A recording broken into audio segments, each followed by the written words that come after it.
Banka e Shqipërisë kremtoi 100 vjetorin e themelimit të saj. Në konferencën shkencore të mbajtur në Tiranë, kryeministri Edi Rama vlerësoi rolin e bankës përgjatë një shekull veprimtarie, duke e cilësuar si një nga institucionet më të konsoliduara të shtetit shqiptar.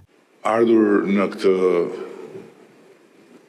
moment celebrimi, mendoja që Banka e Shqipërisë është në mos i vetmi ndër shumë të paktit institucione të Republikës sonë që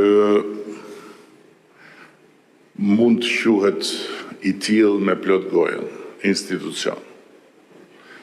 Në atë kuptim dhe me ato standarde që kemi parasysh kur flasim për institucionet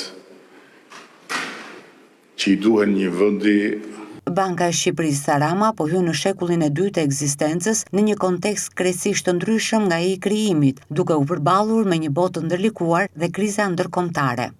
Pas pandemisë globale, luftës në Europë, dallgëve inflacioniste, sot jemi të gjithë të vetëdijshëm se politika monetare nuk matet më vetëm me normën bazë, por matet detyrimisht edhe me pritshmëritë.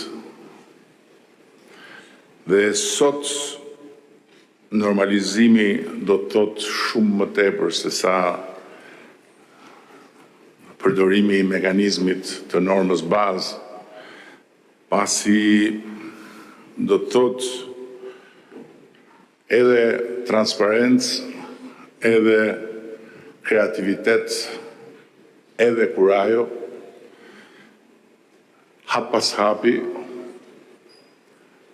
me vigjilencë dhe pa panik nga befasit gjithmonë më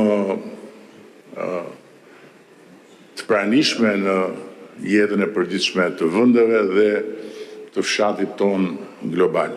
Aktiviteti i nivelit të lartë mblodhi bashkë guvernatorët e Bankës Qendrore, përfaqësues të institucioneve financiare ndërkombëtare dhe akademik, të cilët diskutuan sfidat me të cilat përballen ekonomitë e vogla dhe tregjet në zhvillim në kushtet e reja gjeopolitike dhe inovacionit financiar.